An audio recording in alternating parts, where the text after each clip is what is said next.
The renowned Trends Journal publisher, Gerald Celente of the Trends Research Institute, joins us on the podcast. Thank you, Mr. Celente, and greetings from Mexico. Oh, thank you for having me. Let's jump right in and talk about the serious threat of world war and the gravity of the situation. I listen often to the speeches of world leaders such as Vladimir Putin and his foreign minister Sergei Lavrov. Putin has stated that Russia does not want war, but that they have modernized their nuclear forces and will use them in self-defense. And just 2 days ago, Putin again is speaking between the lines to the West, saying that he hopes nuclear missiles will not be a necessary weapon against ISIS. And separately, Putin has stated that he knows the US is behind ISIS. I view him almost as a Russian John F. Kennedy and feel this is the Cuban Missile Crisis 2.0, because back then the US provoked Russia via missiles stationed in Turkey, and now again the US has provoked Russia via Turkish missiles downing a Russian jet. And the Prime Minister Medvedev recently stated that a century ago, this attack by Turkey would have started a war. So what are your thoughts on the situation and the important players? Well, this is only one incident in a whole long history of United States and its coalition of the killings, imperialism. It's not only the United States, Turkey, and Russia. I mean, let's go back to the beginning of the war on terror. I mean, we could start with that one, and that's a convenient one under George Bush. But let's go back under his father, who had the first Gulf War and invading Iraq and slaughtering the people there. And then go after him, go to Bill Clinton with his destruction of Yugoslavia and his ongoing bombing of Iraq on virtually a weekly basis. People forgot the no-fly zones. Look at the refugees that are fleeing into Europe. Where are they coming from? Going into Germany. The latest data came out, that they rank the people from Kosovo. They had about 50,000 of them just last year. So the United States, and then with George Bush and the invasion, occupation, and destruction of Afghanistan, and the longest war in American history, and then that Peace Prize winner. How about a piece of crap? Another little lying boy, Barack Obama. One little kid after another, little Bush, little Clinton, little Barack, and Hillary Clinton and Samantha Powers and Susan Rice with the invasion and overthrow of Libya. And then you have to bring in the other countries that are involved in this. Those French can't get over that colonial trip, can they? No, they're back in Syria now. They were only there from the end of World War I, started by the other madmen over there, the English, with that trip that the sun never sets on the English Empire. And the French had been in Syria from the end of World War I to the end of World War II. Look what now they're back in Mali. They can't get over the French Sudan trip. So it's not only Russia, it's this coalition of the killing that are using Russia as the easy identifiable country to hate, and Islam as the religion to hate. All you have here is another element of this is the 10th crusade. And Russia and China are the other elements that the United States is going after to make it easy for the people to hate an enemy. And Dr. Paul Craig Roberts, he made an objective and level-headed forecast when he said recently in an article that historically, as militaries begin to arm and amass, there's usually no stopping the momentum. And, if this keeps going, what would this look like? I mean, Europe and the Middle East would clearly be ground zero for a wider and greater war, but could this potentially bring war to the Americas and even Asia? Of course it can. By the way, Dr. Paul Craig Roberts is a contributor to our magazine, the Trends Journal. And we have conferences. And we just had one on September 20th, that weekend. And Dr. Paul Craig Roberts was here as a speaker. And he rarely travels anywhere, but he came here. So we're very much, in tune with each other and in contact with each other.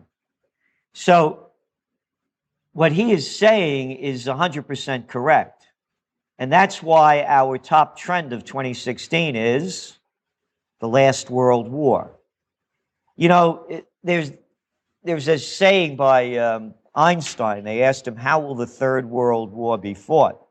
And he said, I have no idea how the Third World War will be fought, but I know the fourth will be fought with sticks and stones. This is bigger than just attacks on America. This is global instability of levels we cannot imagine. And it's not only nuclear weapons, it's biological warfare. It's dirty bombs. It's terrorism from elements of terror that we have not. There's a saying that generals are always fighting the last war. And you see that now with these aircraft carriers and destroyers. These are the battleships of the 20th century. So it's going to be hell on earth. It'll be what Einstein had predicted. And by the way, you know, it doesn't have to be like this. Because when we're mentioning the wars and we're mentioning the people, look at who they are. Look at their faces. Look at their beings. Look at their words. Listen to their words. Little Holland, little kid. Obama. Was he going to get tough between rounds of golf, shooting pool, and playing basketball? Little George Bush, driving his little pickup truck, a little weenie of a guy. Sarkozy started the war over there in Libya. Well, nothing of a man. To use the word man and put it into his name is a disgrace to any man that's a man. Cameron. Oh, yeah, what did he do? What's his name? David Penis in a dead pig's mouth, Cameron? That guy? Well, I'm not making that up. Yeah, that's what he did when he was in college, when he was in his fraternity. Sticking his penis in a dead pig's mouth and leading a country and leading them to war. Do you know what he called the people that are against the English bombing Syria? No. Quote, terrorist sympathizers. I'm saying this because it's the people that lack the courage, that let these little freaks and clowns destroy their lives and on the path to ruin the world. We held a peace conference here, Occupy Peace. And I'm not a pacifist. I'm a close combat practitioner, been studying for over 35 years. I'll kill anybody that tries to kill me, but I'm a man of peace. Because I know as a fighter, you don't want to fight. You don't never know what's going to happen. I don't care how good you think you are. So you try to cool things out. You don't fight. These little boys never fought. That's why they like to fight. And you got a guy like, you're talking about Putin. He's a martial artist. He knows what fighting is. So going back to Occupy Peace, this was a peace program. This isn't about, oh, let's om and pray for peace and the spirits will hear us. No, no, no. This is an action plan to honor the founding fathers. Bring home all the troops, secure the borders, no foreign entanglements. Rebuild our rotted infrastructure, force Congress to vote for war, buy the Constitution, which they have not done, and now we're back in Syria and back in Iraq. Illegal. And have on the ballot where we the people tell Congress how to vote because they don't represent us. They represent the people that give them dough. They call it campaign contributions. Where I come from, it's bribes and payoffs. I'm mentioning this to you. We sent out over 350,000 press releases around the world over a course of a month. We had Ralph Nader here, Cindy Sheehan, Dr. Robert Thurman, Uma Thurman's father, a Buddhist, very well respected and renowned in his field, Gary Null. We closed down the most historic four corners in America. The only place where there's a pre-revolutionary war stone building on each corner, where the seeds of democracy was sown. We didn't get 1 inch of coverage in the media. Not even an honorable mention. I'm saying to you, it's the people. All the media are doing are pumping war and the people are waving their flags and cheering it on. It's up to the people to change it, and those aren't empty words. There's a great quote by Samuel Adams, one of the founding fathers. It does not take a majority to prevail, but rather an irate, tireless minority, keen on setting brush fires of freedom in the minds of men. And if we don't get together and demand peace, we're going to let these little freaks ruin the lives that we have and what we have on earth, destroying the joy and beauty and just giving us more fear, hatred, and a life that most people are going to wish they were dead rather than they're going to keep living if the drums of war keep beating as loud as they are. Mhm.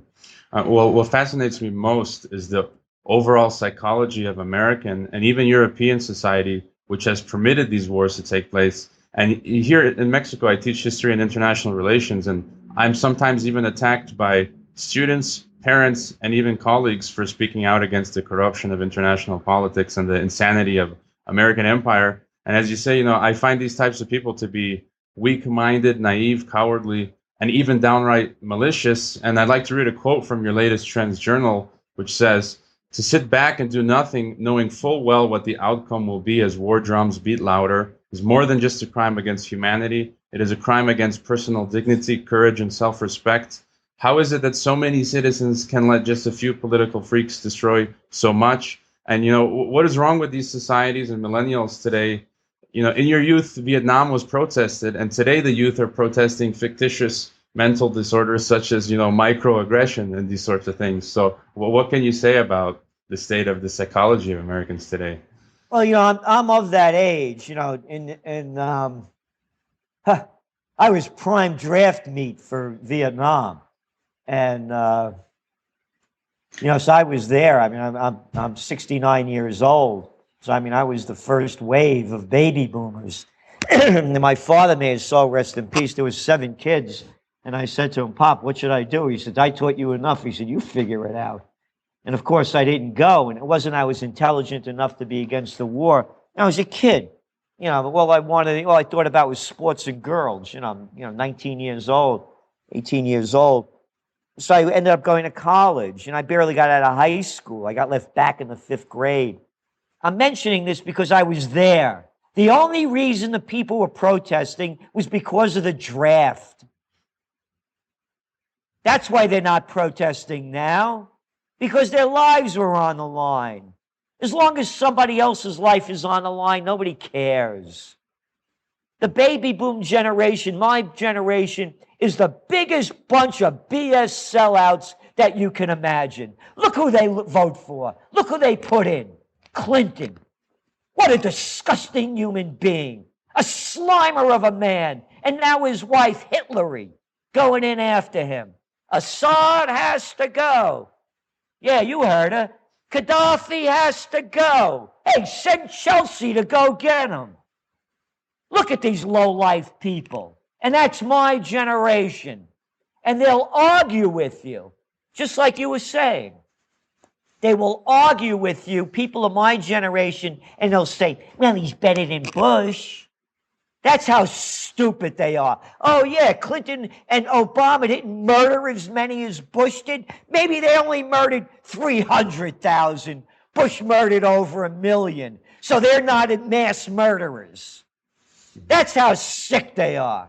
And they sold us out in every other way, too, financially, economically, with NAFTA. Look what's going on. Look at the crap product you got going into Mexico, all the crappy GMO junk that they ship down there and force on you, and have put so many people out of work over there that used to have a self-sustaining life because of Bill Slimer Clinton. One after another. Now you got Obama with his Trans-Pacific Partnership. How about shove this crap up your New York what, and we'll call it a name? So it's the baby boomers. It's the people of, as I wrote in that Trends journal, they lack courage, dignity, and self-respect. I have a definition for hell. Taking that last breath and knowing you weren't the person you said you were or could have been. And boy, if people don't find out who they are and where they're going, man, there's going to be an overload in hell as I see it. I couldn't agree more. We just have a few minutes left. And I just wanted a comment on the failing American economy. You know, I'm a Croatian American, so we're neighbors in both senses, as you're an Italian American. And I'm getting signals from people I know from both continents. And in your journal, you break down the economic situation, and now we're beginning to see the clear results. You know, Croatia is one of the worst economies in the EU. And just some of the things I've heard in the past year, I've known two people who've committed suicide there. Someone has tried to steal my property by, you know, attempting to impersonate my father and usurp our home over there. And now old friends are getting so desperate so as to turn on each other for money. And in the U.S., every person with half a brain I talk to that comes down to Mexico is telling me it's game over. The middle class is dead. Taxes are through the roof. There are no good jobs. And Zero Hedge reported yesterday that now less than half of Americans are middle class. So has the train gone off the rails? Yeah, of course it has, but it can be put back on. And that's what this trends journal top trends are. One, again, by the way, I was just through Croatia. I started up in Trieste and I went through Slovenia and all the way down to Dubrovnik this past June. And I have to tell you, I like Croatia better than Italy, and I'm Italian. Oh, wow. Because the Italians lost their fight. You know, we were a people that were anarchists, and now they bow down to these little clowns. But anyway, going on to your question, it can be changed if priorities are changed. And one of them we're looking at is a self-sustaining economy. Here in America, what do we have? 318 million people. We don't have to trade with other countries. Yeah, if you want to buy, their prosciutto or French wines, great. But can't we make our own shoes? Can't we make our own computers? In other words, what happened, you see, this became the land of opportunity because of manufacturing. People that didn't have higher educations could get jobs in the middle class life making things. Those days are gone. So what I'm saying is it has to go back to more self-sustaining economies and not globalization that these liars, freaks, cowards, and fools like the Clintons, like the Bushes. Oh, and everybody loves Jimmy Carter. Oh, Jimmy Carter. Jimmy Carter, another little lowlife. This is the guy that supported the Mujahideen to overthrow Russia when they were in Afghanistan, stabilizing it. And now the Mujahideen, who did that morph into? We got to get Osama bin Laden. Oh, yeah, Jimmy Carter. Yeah, the Shah of Iran. Remember him propping him up?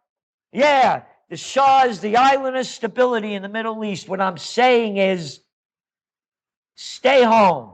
Fix what you have at home. Then tell other people what to do. Most countries are self-sustaining that have the human and natural resources. So it can change, but it's up to the people to have the change happen. And by the way, our website, other than trendsresearch.com for all our information, the Trends Journal, Trends in the News, Trends Monthly, Trends Weekly, is occupypeace.us. Occupypeace.us. And if you want to occupy peace, we could use all the help we can get. I know billionaires, without naming the name, one of the 5 richest connections in the world. They gave us absolutely not one single penny for peace. I have friends that are worth hundreds of millions of dollars, not one penny for peace. So if you want peace, we have to join together to make it happen, and help us with Occupy Peace. I'll fight for peace, but I'm not going to die for war.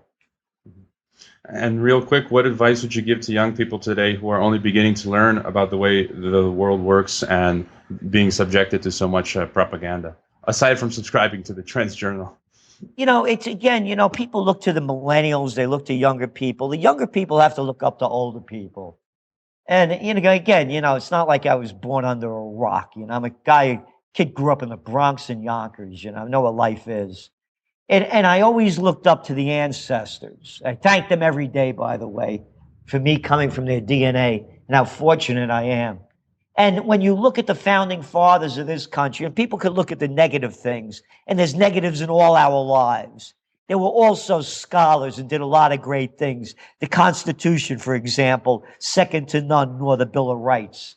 So what I'm saying is, start looking to the elders and work together rather than thinking that you could do it on your own. We're all in this together. They have a different energy than we do as older people, but we have the skills and knowledge. So with our skills and knowledge and their energy and drive, that's what creates a revolution. It's a combination of all of us working together.